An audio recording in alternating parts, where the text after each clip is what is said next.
L'Institut national des statistiques de la Tunisie a annoncé une baisse de 3% du produit intérieur brut du pays au premier trimestre 2021. Une contre-performance induite par l'impact négatif du Covid-19 sur les principaux secteurs de l'économie du pays, notamment le tourisme.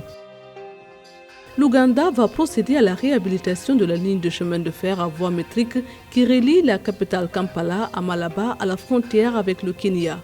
Le Parlement vient d'approuver une demande de prêt d'une valeur de 1 400 milliards de shillings, soit 393 millions de dollars pour les travaux.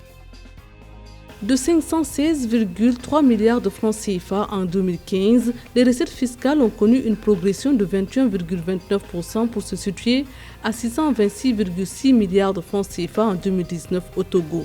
Une croissance portée par le projet d'appui à la gouvernance fiscale PAGFI selon la Banque africaine de développement.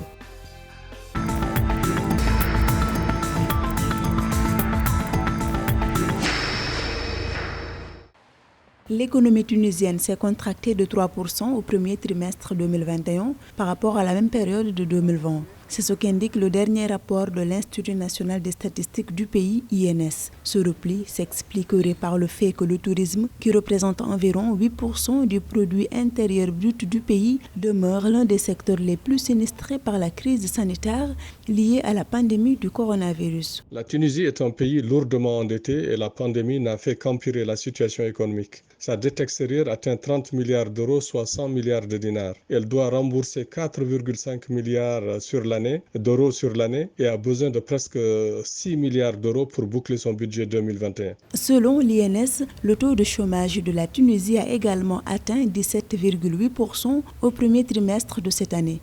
À ce titre, le nombre de chômeurs s'est établi à 742 800 personnes de la population active, estimée à 4,171 millions. Relancer son économie, la Tunisie doit restructurer les entreprises et revoir la masse salariale. Il faudra aussi que les autorités tunisiennes fassent une relance de l'agriculture. C'est très important parce que le secteur agricole tunisien était performant jusqu'à ces dernières années. Donc il faudra une relance impérative avant le redémarrage, par exemple, du secteur touristique qui joue un rôle non négligeable dans l'économie tunisienne. Durement touchée par la crise du Covid-19, la Tunisie a connu une baisse des activités dans les secteurs comme le tourisme. Quant au tourisme, il est une source majeure de devises pour la Tunisie.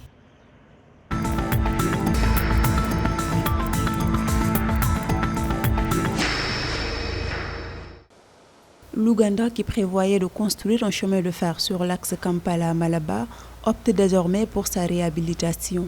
Pour ce faire, le Parlement a approuvé une demande de prêt d'une valeur de 1 400 milliards de shillings, soit environ 393 millions de dollars. Une fois achevée, la rénovation de cette ligne devrait porter la capacité de fret mensuelle à 20 000 tonnes métriques, actuellement à 120 000 tonnes métriques à l'horizon 2026. Dans le même temps, son opérationnalisation devrait faire passer le coût du transport par chemin de fer sur ce tronçon à 0,50$ contre la moyenne actuelle comprise entre 0,9$ et 0,13$ par tonne-kilomètre, estime le gouvernement.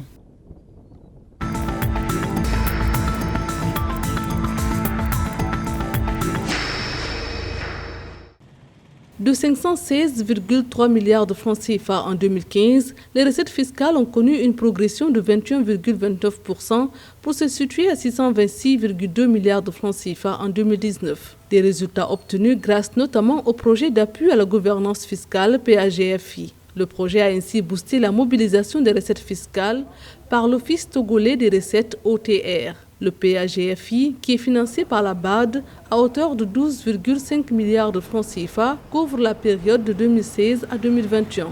L'institution financière s'était fixé comme objectif de dépasser le taux de croissance de 5,5% en 2014 à au moins 7% en 2020. Cet objectif aura finalement été compromis par la Covid-19. Mais globalement, le projet est en bonne voie d'atteindre ses objectifs finaux de développement, estime la BAD.